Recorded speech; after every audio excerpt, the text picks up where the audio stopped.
Okay, it's working. Great. Hello, everyone. Hello. Hi. It's great to be here on this wonderful sunny afternoon, and it's great to be here on stage with two distinguished speakers. Next to me is Alexander Schlaubitz from Lufthansa, who had a very warm welcome by Steffi. And on my far right, we have Spencer Baim of Vice Media. So the three of us, we are going to talk for the next 20 minutes about one of the hottest topics in media and advertising, which is branded content. And the way we are going to do this is, first the two gentlemen will really quickly introduce themselves. So Alex, who are you and what do you do at Lufthansa? Hi, thanks for the introduction, Steffi. I really appreciate it. I've been at Lufthansa for about a year and a half, a little bit less than a year and a half, and in charge of marketing. I was at Facebook before at almost like an internal consultancy that helped or tried to help brands get into this new world of communication. Worked at Intel before that and spent a lot of time in advertising. When I was at Intel, I was lucky enough to work with Spencer on one of my favorite projects of all time, which is called the Creators Project, which is about what happens when technology and art collide, and I've been a fan of Vice ever since. Hi, I'm Spencer Baim. I'm the Chief Strategic Officer of Vice, which means, what it means is that I'm in charge of making sure that all of our channels, we have about 9 now, across different passion points, succeed today and into the future. And the other side of my job is to make sure that our brand partners are happy and fit authentically into everything that we do. And I have a background in strategic brand planning, and today in media. Okay, quick question for the audience. Who of you spend time on Vice, watching, reading Vice content regularly? Don't be shy, and don't feel bad because you're actually, most of you are not really their target group, right? The target group is 18 to 30. So we kind of expected that many of you probably don't know Vice that well. That's why we are running a little video clip to introduce Vice. Can we get the first clip, please?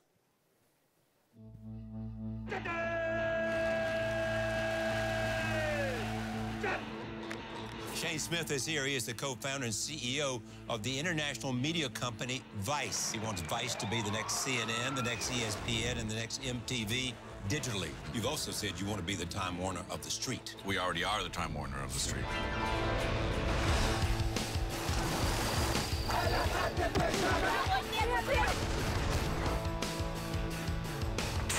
Vice magazine, which started in Montreal in 1994, it's become a global empire. You got Vice.com, international network of digital channels, TV production studio, a record label, an in-house creative services agency. Okay, describe the Vice brand. What is it? Vice is the voice of a generation. The world's first truly global, all-digital youth media company.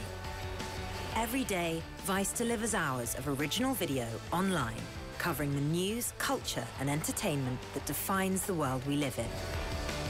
Everyone was investing platform, money into platform, but no one was saying, well, what are we going to fill that pipe with? Vice is a network of channels, each geared to the passions of young people today. The Creators Project is a celebration of art and creativity. This is for the globe. Noisy is the most exciting music channel on the web. I'm gonna do me, and I'm gonna be me. Motherboard documents the present and future of science and technology. Fightland brings you inside the world of MMA, the fastest growing sport in the world. Thump is a total immersion into electronic dance music. The party goes on. And ID brings together the worlds of the runway and the street. Shane Smith! One of the reasons why Vice does so well is replace the media that doesn't do so well. This year, Vice adds 3 new channels to its growing family. Munchies is a food channel for the young and the young at heart. Real food, real people, real fun. Oh, so good! Vice Sports is a fresh take on the culture of sports. Storytelling that transcends the scores and the stats.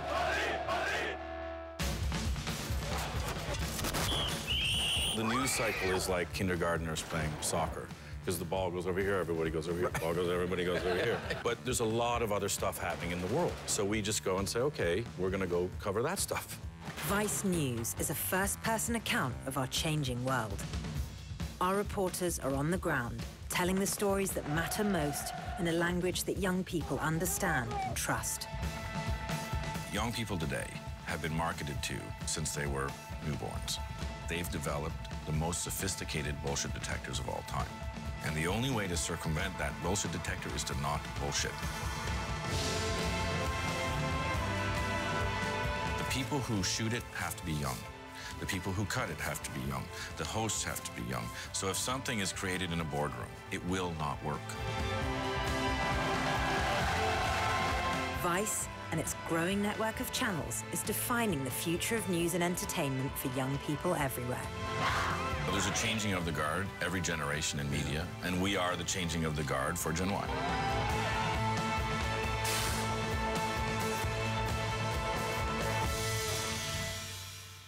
I watch that every day and I still don't get bored of it. I think when looking at this, one big channel that's obviously missing when I think about it is travel. It's fun. I think the work that we've done together. That's why we're here. We're going to talk about that, about travel. Lufthansa and Vice, that's not really an obvious choice, right? So what's the project that brought you two together? It's kind of a long story. When I came into Lufthansa, or even before I came to Lufthansa, I felt like the travel category was really underplaying what was inherent in it.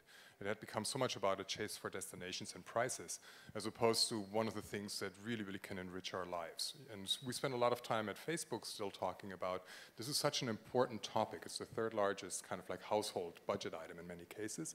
It's something that people spend about 30% of their time on Facebook at least talking about. So it's something that's on everybody's mind an awful lot. And for that, we felt like the category was just not really, really leveraging that. So when I came into Lufthansa, the first thing I did was to try to take another look at the brand and look at what is the brand really, really promising and what are human beings hopefully going to experience as a result of an interaction with our brand. And so we came to the point where we said what we want to stand for is to enrich travel experiences, to create enriching travel experiences.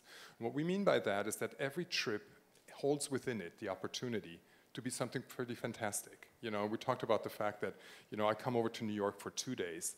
And a lot of colleagues of mine, you know, in the past have said, oh my God, I have to go to New York for 2 days. What a drag. And I was like, no, you're going to New York for 2 days, right? I mean, that could be like the first prize in a radio promotion and thousands of people would call in. So make something of that. Don't just tell me when you come back that you have been to the taxi and the conference room and the hotel and you did the whole thing in reverse and then you travel back over here. Go outside for an hour and do something that lets you tell a story when you come back. Whether you've been listening to the sirens or you've been taking pictures, we talked about the fact that many of us take pictures. Do something that's meaningful about that because it's a massive privilege, right? We look at our grandparents' generation, they didn't have this opportunity. We look at 98% of the world's population, they don't have this opportunity either. We've become so jaded. We've become so kind of like, well, this is our life, right? It's not. It's a massive privilege. So we're just trying to kind of like re-engender a little bit of that fascination, a little bit of that appreciation, and we're trying to stimulate these things. And so when we came together with Vice, we talked about, hey, let's find a new voice for a younger generation, and that's part of our approach of iterative marketing. We try to find a couple of spots that are not mainstreamed so we can experiment and try to figure out what's working, what's not, learning and scaling. And we came together and we found this plane that I thought was really, really interesting, which was we wanted to also turn a weakness or a perceived weakness into a strength, which was the fact that our flight attendants are not as devout as some of the strong competitors that are coming out of Asia, but they're a better representation of the cross-section of a lot of the societies that we're serving. And we wanted to highlight these people's lives. So we have, you know, in our crew, we have people that have PhDs in sociology, that are art designers, that are like all sorts of walks of life. And we wanted to give them a voice and explore what happens when we follow them. And they show us, metaphorically, all the possibilities that are part of a trip, potentially. And then power that with a storytelling machine. So the outcome is the InspiredBy campaign that you did together with Vice. Should we show the clip now? Yeah. Sure. Yeah, let's show the second clip, please. When 20-somethings book trips these days, their choices are often based on the cheapest option available. Their preferred carrier and sometimes even the destination become less important. What they're missing is what makes travel so exciting in the first place. The sense of adventure, the thrill of discovery. So to get into the relevant set of this hard-to-reach audience and get them to consider Lufthansa for their next trip, we decided to take them on a journey of our own first. Instead of showing them generic destinations and prices like everybody else, we put a radical focus on exciting and relevant content, inviting them on a fascinating tour around the world with real people and their passions, showcasing the true spirit of travel. Together with a camera team from Vice, we followed 10 people from all walks of life on their personal voyages of discovery to places that inspire them. We published them on Facebook along with intimate photojournals, and then put them in news feeds of several million young travelers in Germany and the US.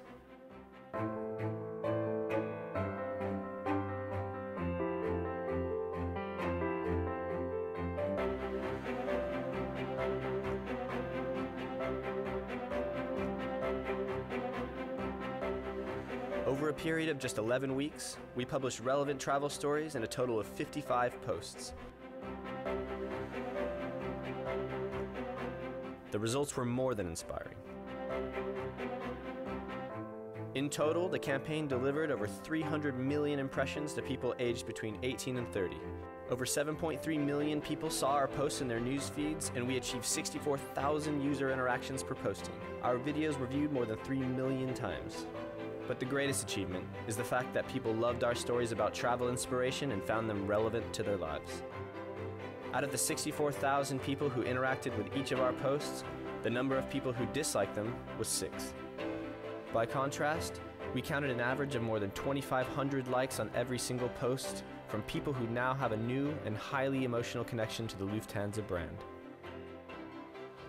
Amongst our core audience, the campaign achieved an increase of 14% of brand favorability, a massive shift for one of the world's most well-known brands and a testament to the power of great storytelling on Facebook. The cultures of meeting new people. You learn so much more about yourself, who you are, how beautiful the world is. A whole new level of being inspired. It almost doesn't matter where you go. It's just to go. So Spencer, you guys cracked the code. You actually reached that kind of audience between 18 and 30 that is basically considered unreachable by everybody else. So what do you do? Small question. I think maybe I can start from a brand standpoint because we're living through such interesting times when it comes to marketing and media. And the way we think about media, we think about cultural spaces, be it music, fashion, art, technology, science, etc. When a brand is able to have the foresight to play within and own a cultural space rather than purely make an ad, you start doing something very, very interesting. If you can tap into something that young people love, they'll want to follow you, they'll want to talk about you, they want to share what you do with their friends. In some categories, this is easier to do than in other categories, but every brand has the potential to do it if you can find that deep-rooted insight into what makes that brand so special. In the travel category, specifically, it is a passion for young people if you talk to them about it. They might not necessarily tie it to an airline, but it's not a stretch to link those two things together. So telling these stories immediately from a brand like Lufthansa has built-in authenticity. It's there from day one. It makes more sense for them to do it than someone in another category doing it. And you often see brands like working with, tie themselves to music, which makes no sense. So I think from day one, that made a lot of sense. It was a travel company, an airline company, talking about something that young people are deeply passionate about. In addition to that, the content that we create is highly authentic. And we were saying earlier, if you were to do any kind of research right now, the word authenticity comes up time and time again. But authenticity as a word has become inauthentic in itself and almost meaningless. And it's very, very hard to be authentic. I think the reason why this content works is there's no script. There's no fabrication. We actually went out there and spoke to real people, and in fact, real employees of your company, and they told the stories for themselves, speaking on your behalf. And it worked. I think when you watch the content, it feels like if you're a 25-year-old, 26-year-old, it feels like you could have made that content themselves. It feels like they could have hosted it. The truth is they couldn't. There's a high production value there, but the feeling is this is of my generation, from my generation, to me. And all those things add up to creating something quite special. It's very, very hard to do. from a brand standpoint, it takes, I think, deep brand insight, and then from a production standpoint, it takes a real nuanced approach to creating content that connects with people. And at the heart of it is emotion. It's deeply emotive, and that connects. It's almost like an empathy machine when you watch it. It's like, okay, I understand this. This is talking to me. This ladders in something that I like. I'm sure you have an opinion about this as well, but it's, deeply human in approach. So that's a big part of the secret formula. We talked about authenticity this morning, how important authenticity is these days when you talk to people out there, because as we saw in the first clip, when Shane said that the generation that you all try to approach has the biggest bullshit detector, because they just grew up with being advertised to all the time and all the time. So what is it with authenticity? Why is it so important suddenly?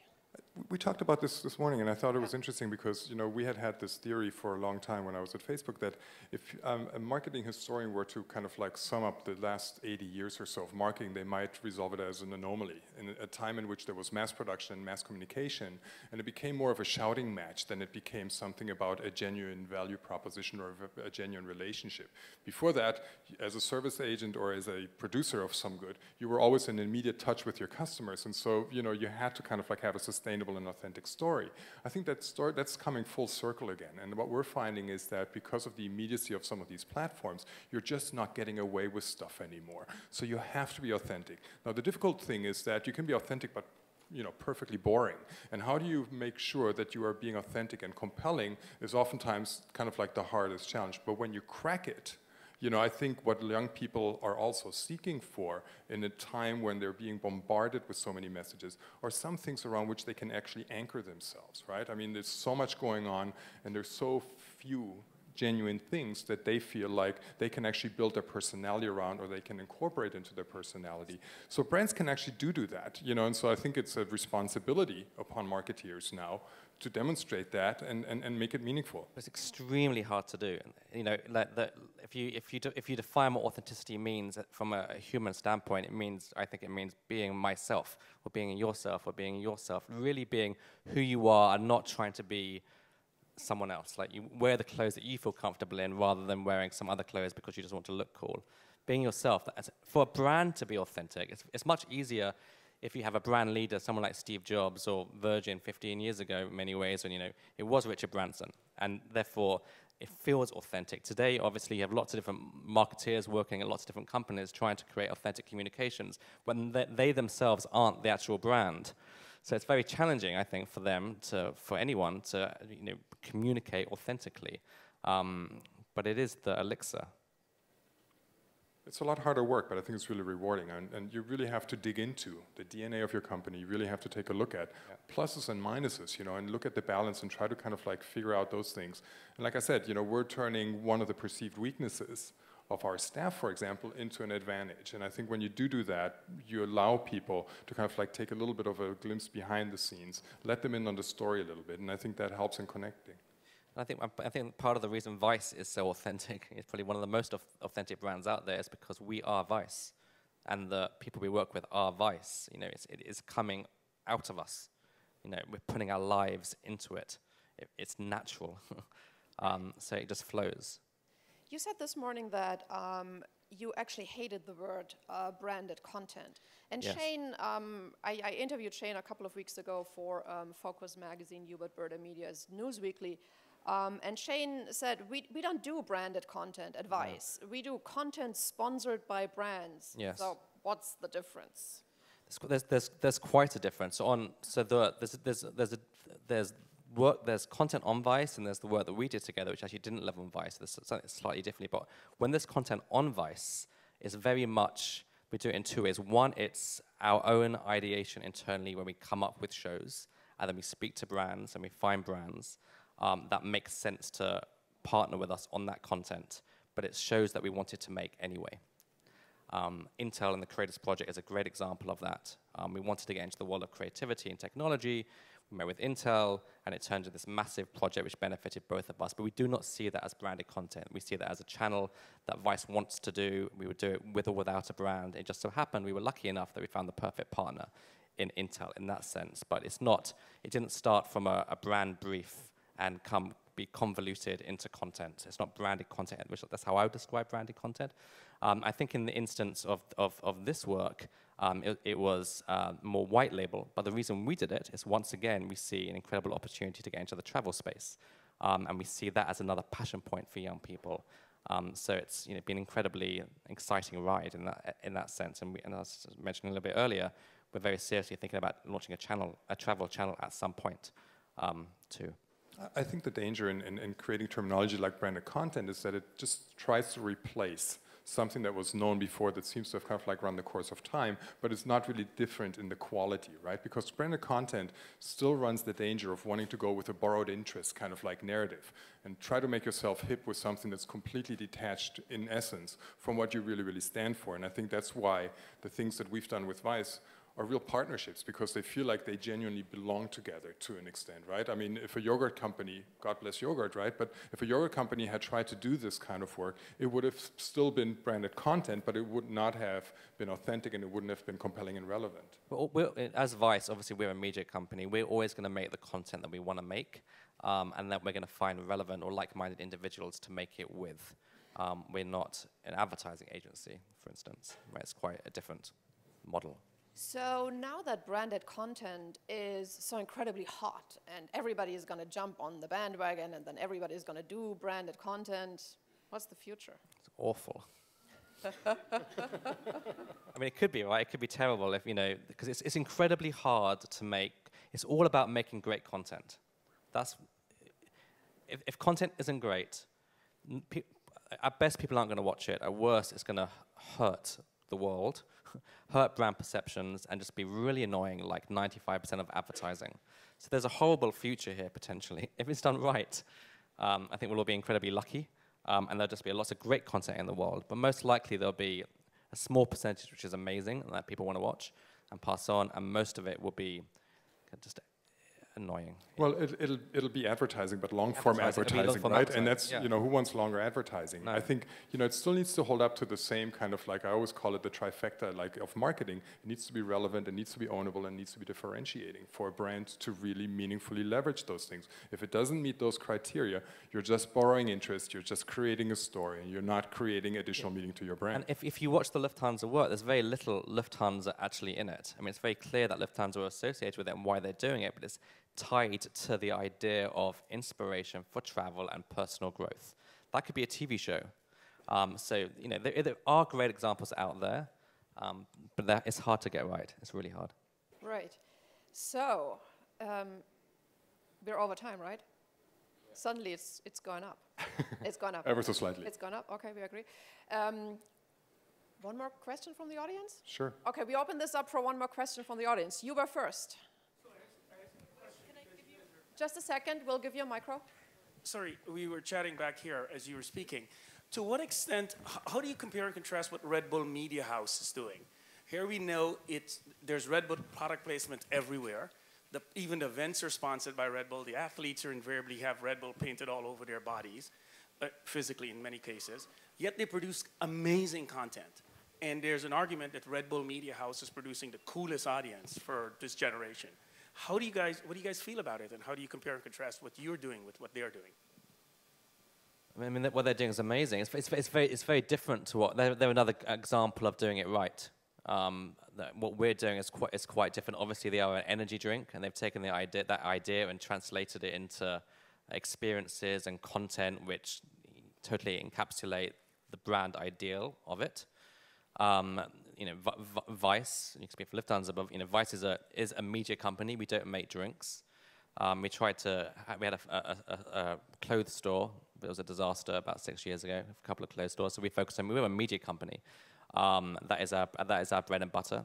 So it's a different thing, but as an example of a brand doing great work, a lot of their work's really, really great, yeah. Yeah, I think, it's the kind of thing that creates creative envy, which I think is terrific in the category, right? It levels, it kind of like lifts the benchmark, and it makes hopefully other people do better stuff too. I think for us, the storytelling that we do with Vice is like one element of a large mosaic of the marketing that we're doing. And the larger objective that we have for our marketing is to add value. We think that marketing can actually do that. I think it can do that from a content perspective and inspire people, but it can also help solve problems. And that's the plane that we're trying to achieve, is to go away from trying to just be entertaining to doing things that are actually going to facilitate things. So you're going to see a lot of stuff in the future from us that is going to try to deal with also some of the day-to-day struggles that you can have as you're entering a category that is quite complex. And so, I think this storytelling is a beautiful example and a very visible kind of example. But over time, with the claim of nonstop you, we need to continue to working on demonstrating that traveling with us is better, easier over time than it is perhaps with anybody else, hard as it is. Every brand, I've said this for years now, but every brand today needs to think and act like a media company. There's various ways of doing it. The way Red Bull does it makes total sense for them. For other brands, it makes sense to go along with the Vice model. For other brands, it makes sense to speak to young people via a Tumblr feed. But the medium that you use, the creative device that you use, needs to flow out of the authentic heart of your brand. It's hard to get right, but it's possible. Okay, so we're closing this talk, and what did we learn? It's very important to be authentic. I think DLD is super authentic. For sure. Isn't it? Yes. Thank you so much. It's been fun. Thank you. Thank you.